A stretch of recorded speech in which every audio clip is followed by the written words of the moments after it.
오늘 말씀의 제목은 예수를 따르는 제자 공동체입니다. 사람은 누구나 세상을 살 때 처음 가보는 길을 걸어갑니다. 엄마의 품을 떠나 처음으로 어린이집을 가는 아이도 그렇고, 초등학교, 중고등학교, 대학교를 처음 입학하는 자녀들도 그렇습니다. 사회에 진출해서 회사에 첫 출근하는 청년들도 그렇습니다. 저의 경우 50대 후반에 이르니 이전에 경험하지 못한 삶의 변화들이 나타나는 것입니다.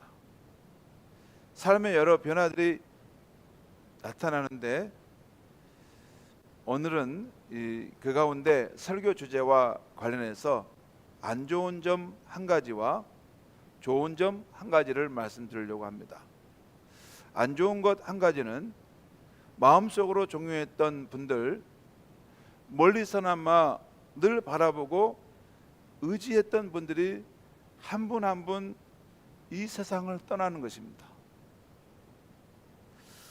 이렇게 한 분 한 분 떠나가시면 앞으로 누구를 의지하며 살아가야 할까 하는 내면의 탄식이 있습니다. 그러면서 다시 한편 그동안 조금씩 미뤄두었던 우리 믿음의 대상이신 예수 그리스도를 바라보고 의지하고 따르고자 하는 소망이 더욱 깊어져 간다는 것입니다. 그동안 미뤄두었는데 이제부터는 진짜다. 이제부터는 진짜 예수를 믿자. 정말 예수를 바라보고 그 의지하고 그분을 정말 따라갔으면 좋겠다 하는 이 소망이 깊어진다는 것입니다. 세상에 있는 것들이 지금은 젊고 푸르지만 어느덧 그 젊음과 푸르름이 초원의 빛처럼 사라질 텐데, 푸른 상록수처럼 변함없이 우리 마음에 의지가 되는 존재는 어디에 있을까?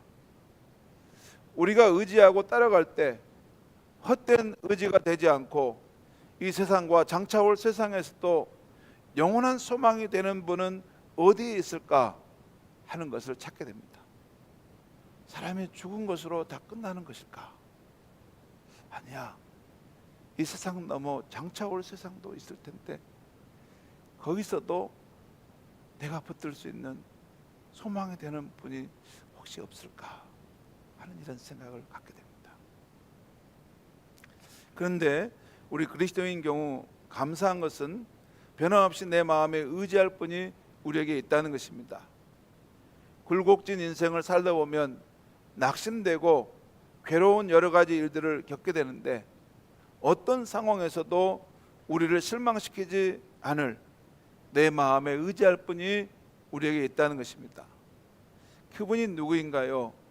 저와 여러분이 믿고 따르는 분인 우리 주 예수 그리스도이십니다. 예수님은 사람의 몸을 입고 이 땅에 오셨지만 그 본체가 하나님이신 분이십니다. 제가 성지순례를 가서 베들레헴도 가보고 예루살렘도 가보고, 베들레헴은 예수님이 태어난 곳으로 기념하는 것입니다. 그 다음에 예루살렘은 예수님이 빌라도 앞에서 그 재판을 받으시고 그 골고다 언덕의 십자가에 그 피를 흘리시고 하나님의 어린 양으로서 저와 여러분의 죄를 대신해 죽으신 것입니다. 그리고 거기 보면 예수님이 활동하시던 이 갈릴리 해변과 그 나사렛 지방도 제가 다 가봤습니다. 거기 가보면 이런 회당에서 예수님께서 사람들에게 하나님 말씀을 전하셨겠구나 여겨지는 그런 회상도 있습니다. 그런데 중요한 것은 예수님은 사람의 육체를 입고 이 땅에 오셨지만 실상은 하나님이신 분이십니다. 빌립보서 2장에 보면 그는 하나님이셨다라는 말씀이 있고, 또한 요한복음 1장에 보면 그 예수님은 태초에 하나님과 함께 계셨고 그 모든 만물을 지으신 분이시다. 그 하늘과 땅에 있는 만물이 그로 인하여 지금 받지 않는 것이 아무것도 없다 라고 말씀하셨고, 그런 분입니다. 물론 우리 인간이 하나님을 무시하고 떠남으로써 범죄하는 삶을 살 때 하나님으로부터 오는 그 생명을 받지 못하게 되는, 그 죽음에 이르게 되는 이것을 우리를 구원해 주시기 위해서 우리가 지어야 될 죄의 형벌을 십자가에 대신 받으셨습니다. 그리고 다시 부활하셨고, 그리고 그 제자들에게 부활한 자신의 몸을 보여주면서 내가 여러분에게 전했던 하나님의 나라의 그 복음을 땅까지 전하라. 이 복음을 믿는 자는 누구든지 영원한 생명을 얻을 것이고 하나님 나라의 그 백성으로 회복될 것이다 라는 말씀을 주시고 가셨습니다. 근데 가시면서 내가 하늘에서 이 세상을 통치하고 다스리겠지만 때가 되면 영광 중에 구름을 타고 다시 오실 것이다. 그때까지 하나님의 나라의 복음을 힘있게 전파하라. 그 사명을 교회에 맡기시고 떠나셨습니다. 예수님은 육체로는 지금 우리 가운데 계시지 않습니다. 하나님 보좌 우편에서 계셔서 이 세상을, 우주 만물을 통치하시기 때문에 우리 가운데 눈으로 보이지 않아요. 하지만 예수님은 그분의 성령으로 우리 가운데 와 계십니다. 내가 너희를 고아처럼 버려두지 아니하고 내가 너에게 올 것이다. 그날에는 너희가 나를 할 것이다. 약속하신 대로 예수를 믿는 사람들에게 그분의 성령으로 오셔서 우리와 우리의 삶을 실제하시는 분이십니다.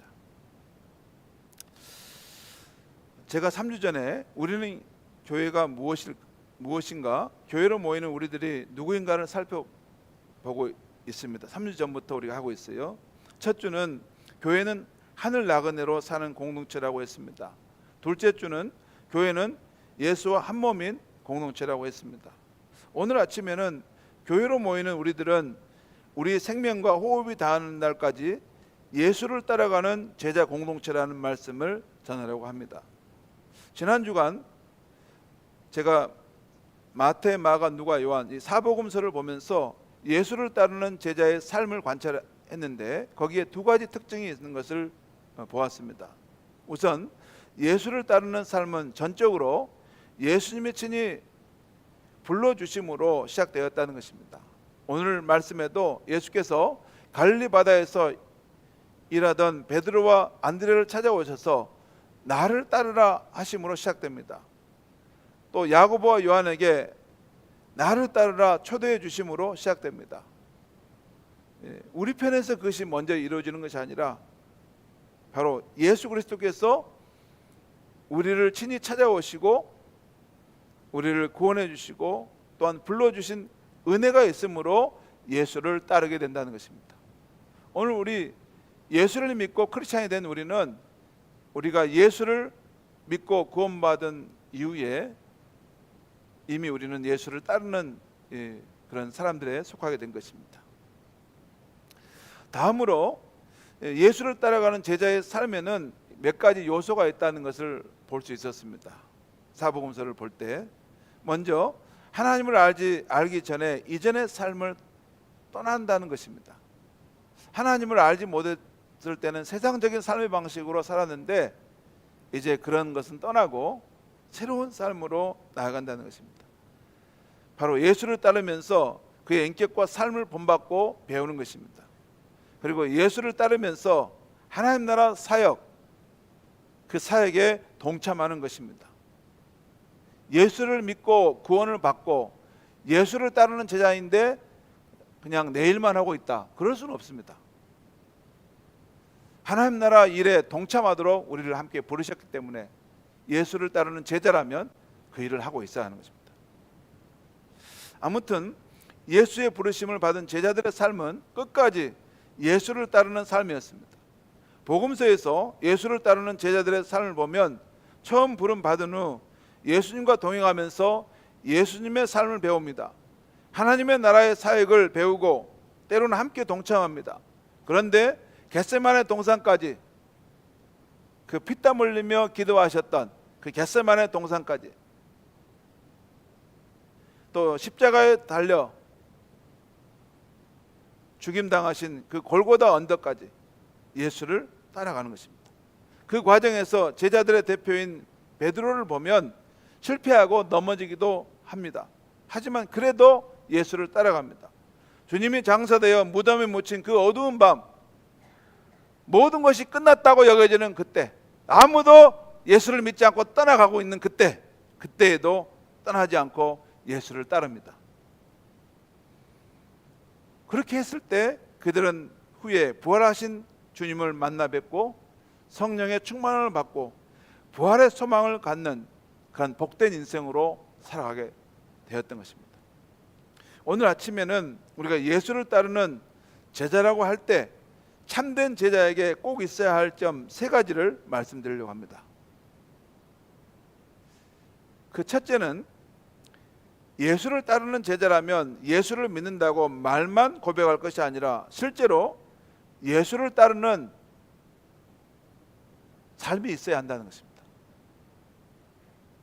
예수를 믿는다 하면서 실제로 예수를 따르는 삶이 없다면 그 믿음은 중요한 것이 결핍된 믿음인 것입니다.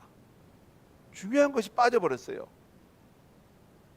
보통 예수를 믿는다는 것은 머리로 동의하고 가슴으로 공감하면서 그것이 필요하지만 반드시 예수를 따르는 실질적인 삶이 있어야 하는 것입니다. 그러니까 예수님이 우리의 죄를 속죄하신 구원자라는 것을 지적으로 동의하고, 그리고 그 십자가의 사랑을 가슴으로 뜨겁게 느끼고, 그 다음에는 예수를 실제 따라가는 삶이 있어야 한다는 것입니다. 앞에 2가지만 취하는 것은 예수를 따르는 것이 아닙니다. 그렇게 예수를 믿는 사람을 예수는 부르지 않으셨어요. 그래서 예수를 진정으로 믿는 사람은 반드시 예수를 따르게 되어 있습니다. 그래야 진짜 믿음입니다. 그러면 예수님을 실제로 따른다는 것은 어떻게 사는 삶일까요?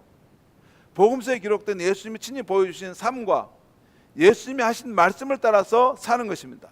예를 들어 지극히 높으신 하나님이 자신을 낮춰서 제자들의 발을 씻기신 겸손과 섬김을 나타내셨다면 이를 본받아 나도 남을 겸손하게 섬기는 것입니다. 직분이 중요한 거 아닙니다.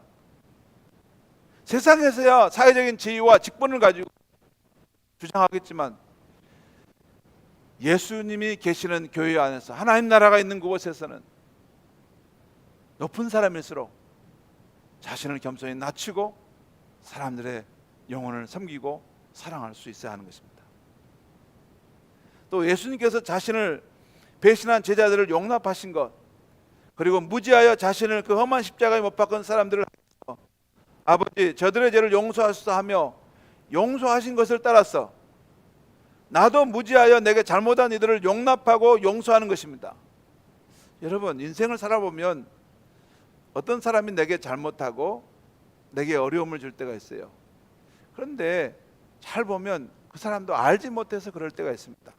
자기가 지금 무슨 행동을 하고 무슨 말을 한지를 잘 몰라요.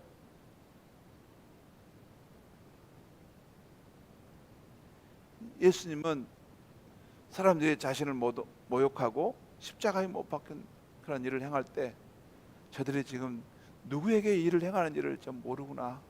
그래서 아버지 저들의 죄를 용서해 달라고 했던 것입니다. 그처럼 우리도 예수의 삶을 본받아서 알지 못하고 내게 잘못한 거, 그것 마음속에 품고 그걸 가지고 그 사람을 원망하고 불평하는 거, 그 예수를 따르는 사람 아닙니다. 예수를 따르는 삶은 그냥 예수를 믿고 구원을 내가 취하는 것만이 아니라 예수님의 삶을 본받아 가야 돼요. 그런 삶을 본받음이 없기 때문에 오늘날 이 한국교회가 세상으로부터 지탄을 받고 부끄러운 이야기를 당하는 것입니다. 그리고 복음서에 기록된 사람들을 향한 예수님의 마음을 보면 중요한 특징이 있어요. 헬라어로 스플랑크 리조마이라는 건데 불쌍히 여기는 마음입니다. 바로 이 불쌍히 여기는 마음을 품고 사람의 사정과 사람의 부족함과 잘못을 이해해 주는 것입니다. 여러분, 창조주 하나님 이외의 모든 피조물인 인간은 다 하나님의 긍휼하심을 덧입어야 살 존재들입니다. 우리의 생명도 그렇고 우리가 이 땅에서 평안히 사는 것도 그렇고 모든 것, 그 어떤 우리가 누리는 혜택도 하나님의 긍휼하심으로 인해서 우리가 은혜를 덧입을 때 살 수 있어요. 그래서 예수를 통해서 이 하나님의 긍휼하심을 경험한 사람들은 자신도 다른 사람의 그런 사정들을 볼 때 매몰차게 몰아붙이지 않고 그 사람의 부족함과 잘못을 공감해주고 이해해주는 삶을 살게 되는 것입니다. 그래서 예수를 따르는 사람들이 많으면 정말 그곳이 어디든지 정말 사람이 살만한 곳이 됩니다. 사람이 살만. 왜냐하면 그곳에는 관용과 또 용납과 또 서로의 연약함을 공감해주고 이해해주는 사람들이 생기기 때문에 예수를 실제로 따른다는 것은 이렇게 예수님의 삶을 본받는 것이 한다는 것이고, 또 하나는 신약 성경에서 예수님이 하신 말씀대로 따라 사는 것입니다. 예수께서 비판하지 말라 하셨으면 남의 허물을 볼 때 내 허물은 더 클 걸로 알고 비판하지 않으려고 해야 되고, 먼저 그의 나라와 그의 구하라 라고 하셨으면 우리 삶이 이렇게 어려움이 있지만 먼저 하나님의 나라와 그 의를 늘 중심으로 살려고 내 마음의 우선순위를 두는 것입니다. 그리고 준비하고 깨어있으라 하면 빈말이 아닐진데 주님이 언제 오실지 모르는데 늘 준비하고 깨어있으라 하면 그 말씀대로 영적으로 늘 허리띠를 졸라맸고 기도하면서 준비하고 깨어있어야 하는 것입니다. 그 사람이 예수를 따르는 사람입니다. 예수를 믿는다 하고 따르는 것은 팔짱 끼고 멀리 앉아있으면 그게 무슨 예수를 믿는 사람입니까? 가서 모든 민족으로 제사를 삼아 내가 너에게 분부한 모든 것을 가르쳐 지키게 하라. 내가 너희를 사랑한 것처럼 너희도 서로 사랑하라. 너희는 마음에 근심하지 말라. 하나님을 믿으니 또 나를 믿으라. 내 안에 거하고 내 말이 너희 안에 거하게 하라. 그러면 너희가 많은 열매를 맺을 것이다. 예수께서 이렇게 말씀하셨으면 예수님 안에 거하려고 힘쓰고 예수님의 말씀이 우리 마음속에 차고 넘치도록 힘써야 되는 것입니다. 그게 예수를 따르는 사람의 모습이죠. 그렇다는 거죠. 물론 우리가 예수님의 삶과 그 말씀을 따라 살라 할 때 환경이 안 될 때도 있습니다. 내 본성과 거스리는 때가 있을 수 있습니다. 그러나 내가 조금 불편하고 내 본성과 거슬려도 여러분, 내 본성대로 사는 것이 이게 잘 사는 삶입니까? 인생 살아보면 내 본성대로 사는 삶은 오히려 삶에 고통을 주고 어렵게 한다는 거 여러분 경험적으로 알지 않습니까? 오히려 내 본성대로 살지 않도록 거슬리도록 하는 것은 예수께서 우리를 축복의 삶으로 이끌고자 하는 그런 부르심인 것입니다. 지금까지 알지 못한 새로운 삶이 있다는 것을 보여주고자 하는 것으로 우리를 너는 본성을 거스리고 나를 따르라 부르고 있는 것입니다. 바로 내가 조금 불편하고 내 본성과 거슬러도 예수께서 보여주신 삶, 그리고 예수의 말씀대로 살아갈 때 우리는 예수님을 따르는 제자의 삶을 실제로 살고 있는 것입니다. 예수를 믿는다고 말만 하는 것이 아니라 실제로 예수를 따르는 삶을 살아야지 그게 제자라는 것입니다. 참된 크리스찬이라는 것이죠. 두 번째는 예수를 따르는 제자라면 예수에 관한 지식을 가질 뿐만 아니라 실제로 예수님과 친밀한 관계가 있어야 합니다. 예수님 당시에 율법학자들과 바리새인들은 그런 율법학자와 바리새인들이라는 종교 지도자들이 있었습니다. 그들은 구약 성경을 많이 배워서 하나님에 관한 지식이 아주 뛰어났습니다. 그래서 그 마태복음 2장에 보면 그 동방 박사들이 헤로당 앞에 나와서 유대인의 왕으로 나실 분이 어디 있습니까? 라고 물을 때 찾을 곳도 없이 바로 유대 땅 베들레헴입니다. 이게 선지자를 통해 이게 약속된 곳입니다 라고 말할 정도로 하나님의 약속과 하나님에 대한 지식을 많이 갖고 있었습니다. 그러나 정작 하나님을 알지 못했습니다. 예수님 마태복음 15장 8절에서 이 율법학자와 바리새인에 대해서 이렇게 말씀하셨습니다. 이 백성이 입술로는 나를 공경하되 그 마음은 내게서 멀도다. 예수님은 사람의 마음을 다 꿰뚫어 보시기 때문에 너가 입술로는 나를 위한다고 하지만 그 마음은 나하고 관계가 없구나, 그렇게 말씀하셨던 것이죠. 물론 율법책을 연구하여 하나님에 관해 배우는 시간은 아주 귀한 것입니다. 예수님도 구약 성경을 자주 인용하실 정도로 성경의 지식을 많이 알고 있었습니다. 문제는 지식만 있고 친밀한 관계가 없는 믿음이었습니다. 사실 우리가 예수님에 관한 지식이 많다고 해서 반드시 예수님과 친하다고 말할 수는 없습니다. 모태신앙이 되면 어렸을 때부터 예수에 대한 이 성경 지식을 많이 들어서 많이 알아요. 그런데 그렇다고 해서 그 사람이 예수님과 그만큼 가깝고 한마음 한뜻이 되었냐? 그건 아닙니다. 오늘날 교회 안에 있는 크리스찬 가운데는 예수님에 관한 지식은 있지만 예수님과 친밀함이 없는 이들이 너무나 많다는 것입니다. 성경에서 친밀한 관계를 가장 잘 표현하는 말은 히브리어로 야다라는 말이에요. 야다. 이 단어는 부부 사이에서 친밀함을 말할 때 쓰는 말인데요, 하나님은 우리와 관계를 맺을 때, 가질 때 우리에 대해서 이렇게 친밀하게 알기를 원하십니다. 우리 또한 하나님을 이렇게 친밀하게 알기를 원하시는 거예요. 상호간에. 시편 139편에서 다윗은 이 야다라는 단어를 여러 번 사용해서 우리를 향한 하나님의 알을 표현하고 있습니다. 시편 139편 1절과 2절입니다. 여호와여 주께서 나를 살펴보셨으므로 나를 아시나이다. 주께서 내가 앉고 일어섬을 아시고 멀리서도 나의 생각을 밝히 아시오며. 하나님께서 나를 살펴보셔서 나를 안다는 것이죠.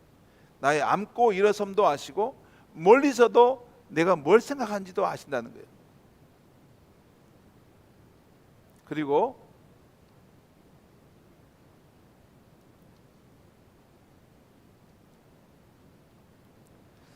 방송실 얘기 잠깐 올려주시죠. 예.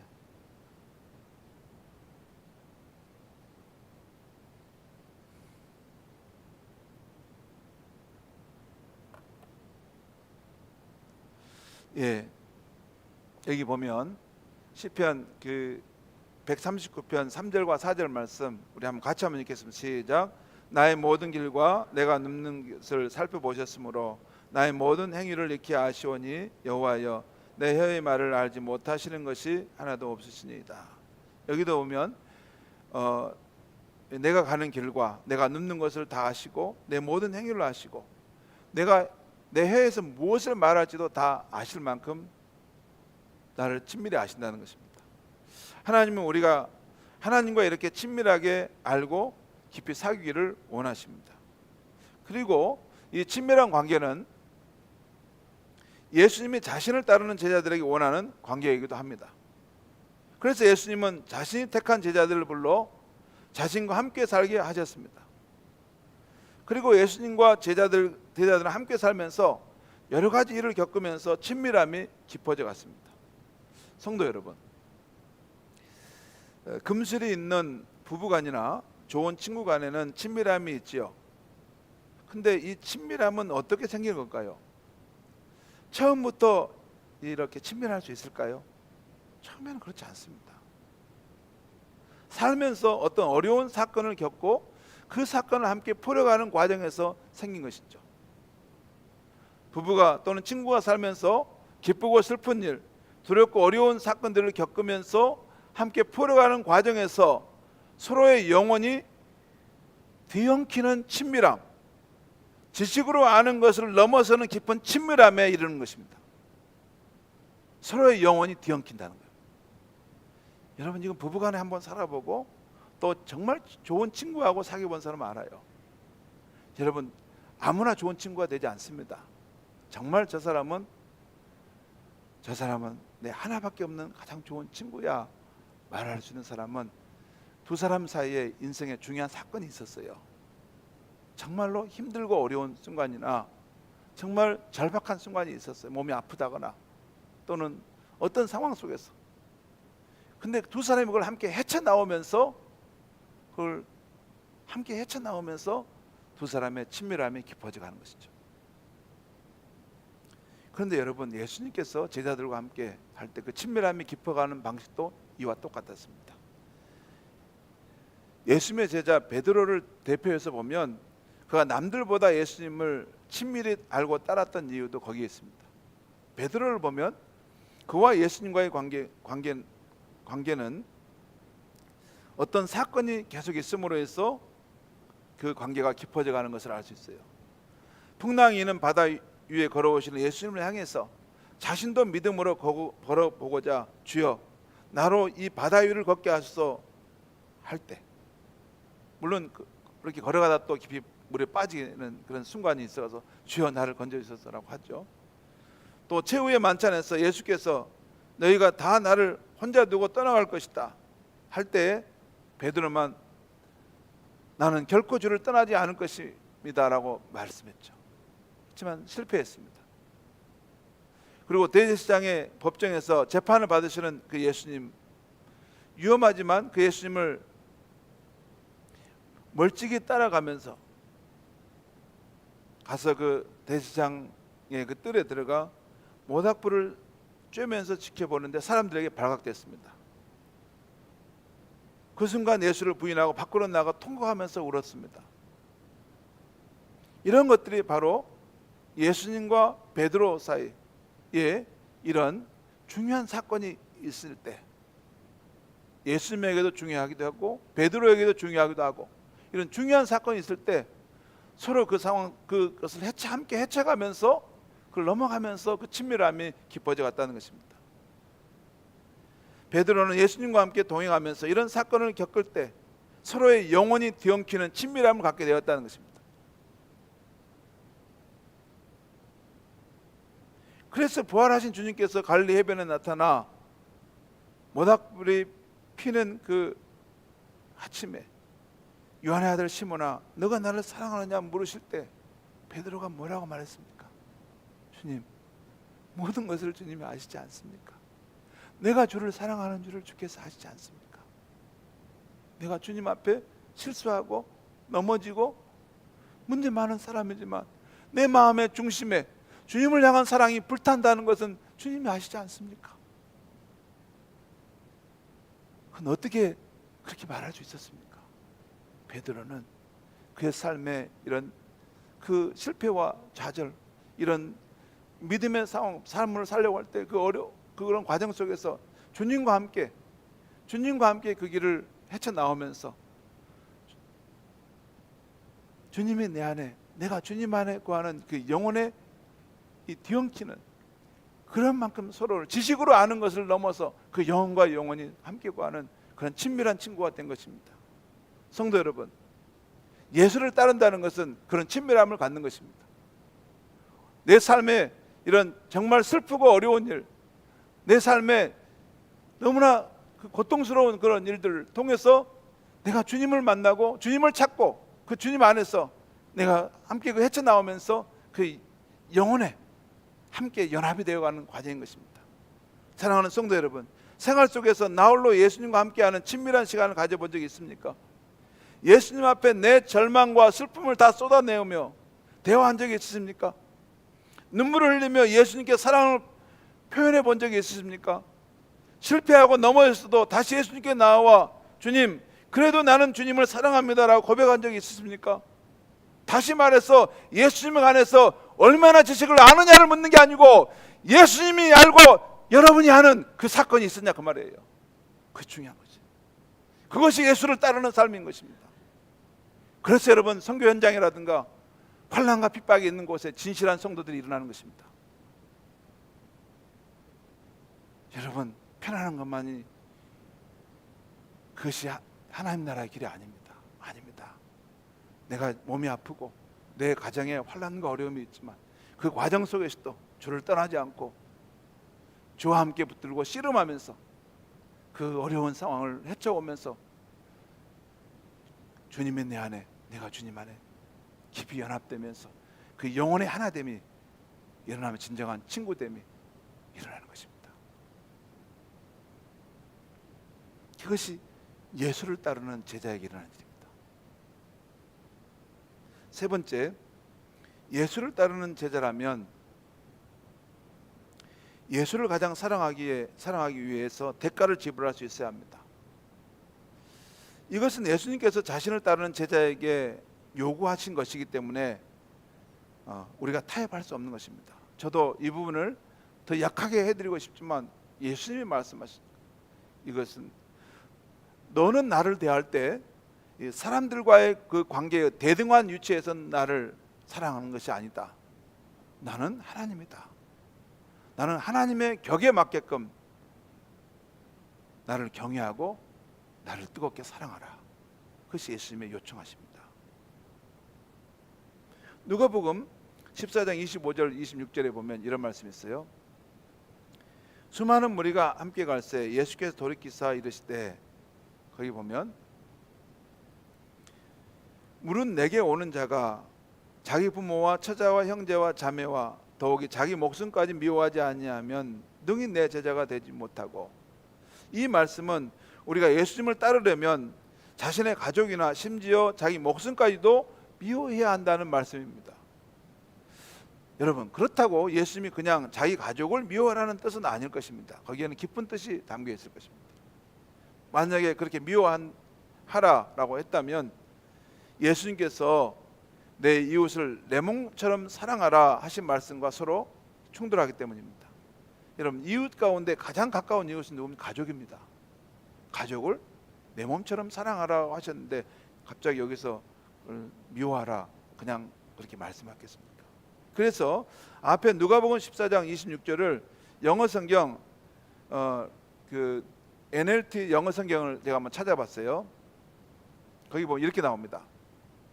내 제자가 되려면 너희 아비와 어미, 아내와 자식, 형제 자매보다도 나를 더 사랑해야 한다. 결국 이 말씀은 우리가 예수님을 따를 때 자기 부모나 처자, 형제 자매보다 예수님을 더 사랑해야 한다는 것입니다. 사실 우리 안에는 여러 가지 사랑의 대상이 있고 누구를 첫 번째로 둘까를 놓고 치열한 경쟁을 한다고 할 수 있습니다. 그러니까 이때 예수님은 자신과의 관계는 다른 누구와도 비교할 수 없을 정도로 우리가 예수님을 첫 번째로 사랑할 수 있어야 한다고 한 것입니다. 사실 그리스도인들이 예수님을 사랑하는 면은 다 있습니다. 그런데 그 사랑을 보면 예수님도 조금 사랑하고 세상도 조금 사랑하고 자신도 조금 사랑하는 이런 모습으로 혼재되어 있는 경우가 많습니다. 그리고 내가 손해를 볼 것 같거나 내 형편이 급할 때는 마치 친구를 멀리하듯이 예수님을 멀리하는 모습으로 바뀌곤 합니다. 그렇죠. 지금 코로나가 있어서 언제 그랬냐는 듯이 예수님께 확 멀어져 있지 않습니까? 그렇게 살아도 되는 것처럼 예수를 따르고 있지 않습니까? 성도 여러분 어떻습니까? 여러분에게 예수님은 어떤 상황에서도 나의 최고의 내가 사랑할 분이십니까? 아니면 여러 가지 사랑할 분 가운데 하나 정도입니까? 이를 밝혀줄 질문이 몇 가지 있어요. 이런 겁니다. 첫 번째, 우리의 시간 또는 시간을 어디에 쓰는가? 두 번째, 우리의 삶이 힘들 때 누구를 의지하는가? 세 번째, 우리의 삶의 목표와 방향을 어디에 두는가입니다. 먼저 우리의 시간과 돈을 어디에 쓰는가입니다. 성경은 너희 보물 있는 곳에 내 마음도 있다라고 말씀합니다. 곧 우리의 시간, 돈을 어디에 쓰는가를 보면 예수님이 우리의 최고의 예인인지 아닌지를 알 수 있습니다. 물론 여가 생활이나 나의 건강, 나의 가족, 나의 미래를 준비하기 위해서 시간과 돈을 쓰는 것은 맞습니다. 그건 맞습니다. 그런데 그런 것들이 예수님을 사랑하는 일과 충돌할 때는 어떻게 하시겠습니까? 내 취미생활, 나를 위한 것들, 그런 것과 충돌할 때 어떻게 하시겠습니까? 그럴 때 여러분의 시간과 돈을 예수님과 하나님 나라를 위해 최고의 가치를 두고 쓸 수 있느냐는 것입니다. 거기에 우선순위를 두고 쓸 수 있겠냐는 것입니다. 그래야지 예수를 따른다는 것입니다. 두 번째, 우리의 삶이 힘들 때 누구를 의지하여 위로를 받고 힘을 얻는가입니다. 우리가 힘들 때 가족이나 친구들에게 위로를 얻는 것은 당연합니다. 하나님은 원래 우리가 서로 위로하며 살도록 창조해 주셨습니다. 그래서 우리 목장에서 서로가 서로 만나서 위로하는 것이죠. 문제는 그 사람들을 예수님보다 더 의지하는 모습입니다. 성도 여러분, 내가 힘들 때나 삶이 고달플 때 찾아가는 그분이 바로 내가 가장 의지하는 분인데, 그분이 우리 예수님이 되십니까? 예수님은 우리에게 바로 그런 분이 되기를 원하십니다. 또한 그런 분이십니다. 세 번째, 우리의 삶의 목표와 방향을 어디에 두는가입니다. 우리는 이 세상 살 때 무슨 일이든 할 수 있습니다. 상인, 교사, 공직자, 학생, 음식점 주인, 미용실 주부 등. 그런데 우리가 예수님을 따르는 제자라면 우리의 궁극적인 삶의 목표와 지향점은 예수님이 꿈꾸셨던 하나님의 나라와 그 정의가 이 땅에 실현되는 것입니다. 그것이 우리 마음속에 불타야 하는 것입니다. 내가 세상 어디에서 무슨 일을 하든지, 내가 길거리에서 청소하는 미화원이라 할지라도 하나님 나라를 생각하면서 그 청소를 하면 나는 지구의 한 모퉁이를 지금 쓸고 있는 것입니다. 하나님과 함께 이 세상을 깨끗하게 하는 그 일을 하고는 위대한 청소부인 것입니다. 예수님이 꿈꾸셨던 하나님 나라와 그 정의가 이 땅에 실현되는 것입니다. 그런데 그 일은 우리 자신이 먼저 날마다 조금씩 예수를 닮은 제자가 되어가는 것이고, 또한 하나님을 알지 못하는 인생들이 예수를 만나고 생명과 진리가 되시는 예수를 따르는 제자가 되어서 하나님 나라가 이 땅에 세워지는, 하나님의 통치하심이 나타나는 이 세상이 되어져 가는 것입니다. 하나님의 나라가 세워져야 됩니다. 인간의 불의와 악의와 죄악이 관영하는 나라가 아니라 하나님의 나라는 사랑과 평화가 있고 하나님의 정의가 세워지는 나라가 될 때 이 땅이 소망이 있는 것입니다. 그 일을 위해서 우리가 부름받고 있다는 것이죠. 지금까지 말씀드린 참된 제자의 모습 세 가지를 요약하면 이렇습니다. 우리가 예수를 따르는 제자라면 실제 예수님을 따르는 삶을 살고 있어야 한다는 것입니다. 예수님을 따르는 제자라면 예수님에 관한 지식뿐만 아니라 실제로 예수님과 친밀한 관계가 있어야 한다는 것입니다. 그리고 예수를 따르는 제자라면 우리의 삶 가운데 예수님을 가장 사랑하는 삶의 모습이 깃들어 있어야 한다는 것입니다. 사람들이 저와 여러분을 볼 때 저 사람을 보면 꼭 작은 예수를 보는 것 같아. 예수님의 그 인격과 삶의 모습이 우리 삶에 나타나 있어야 한다는 것입니다. 점점 더 그런 사람들이 점점 더 많아지는 공동체, 그 교회가 예수를 따르는 진정한 거룩한 공동체라는 것입니다. 사랑하는 성도 여러분, 이렇게 예수를 따라가는 제자의 삶은 당장 오늘 한순간에 이루어지는 것이 아닙니다. 평생을 거쳐 이루어가야 하는 것입니다. 살다 보면 삶이 흐트러질 때가 있을 텐데 그때마다 다시 마음가짐을 새롭게 하여 예수를 따라가는 제자의 삶을 계속해서 시도하는 것입니다. 그런 중에 우리는 베드로처럼 실패하고 넘어질 때도 있을 것입니다. 그러나 그때에도 주님은 우리를 바라보시면서 사랑하는 안목이야, 내 손을 잡고 일어나거라, 그리고 나를 따르라 하실 것입니다. 그때마다 우리 주 예수님을 바라보고 일어나 따라가면서 우리가 점점 예수 그리스도를 닮아가는 것입니다. 그리고 주님 안에 있는 천국이 우리 삶의 실제가 되는 것입니다. 성도 여러분, 여러분 구원받는 것 관심 많으시죠? 여러분 지옥 가지 않고 천국에 가는 것에 대한 그런 소망을 갖고 갖기를 원하시잖아요. 여러분 제가 가장 분명한 법 한 가지 가르쳐 주겠습니다. 그걸 계산해 가지고는 확신이 없습니다. 지금부터 예수를 따라가는 진실한 제자가 되면 됩니다. 자신을 따라온 그 제자를 예수님 버리지 않습니다. 예수님이 있는 그곳에 하나님의 나라가 있고 예수님이 있는 그곳에 심판을 피하고 영생을 얻는 길이 있는 줄 믿습니다. 성도 여러분, 우리가 교회로 모여 함께 예배하고 함께 생활하는 그 이유가 무엇입니까?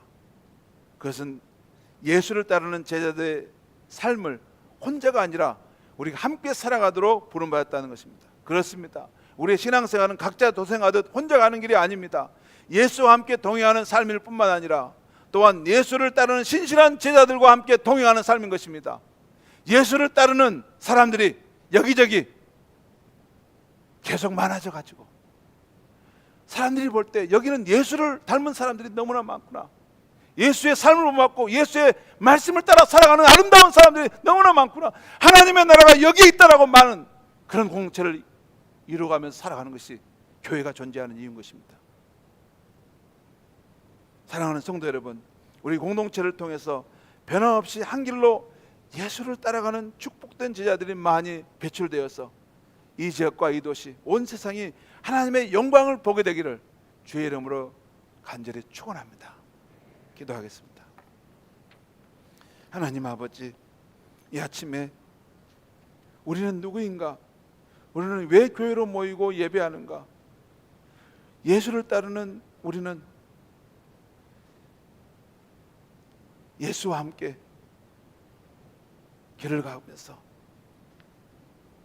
예수님이 실제 사셨던 그 삶을 이 땅에 살아내고, 또한 예수님과 함께 서로의 영혼이 뒤엉킬 만큼 그런 친밀한 가운데 살아가고, 또한 우리 삶 속에 예수를 사랑하는 모습이 가장 뜨거운 모습을 나타내는 것, 그것이 참된 제자의 삶임을 일깨워 주셔서 감사합니다. 사순절에 시작되는 이 주일 아침에 우리 성도들 가운데 진정으로 예수를 따라가는 아름다운 신앙의 발자취들이 가득 넘치도록 하나님 우리를 새롭게 하시고 성령의 충만한 가운데 우리를 인도하여 주시옵소서. 예수님의 이름으로 기도하옵나이다. 아멘.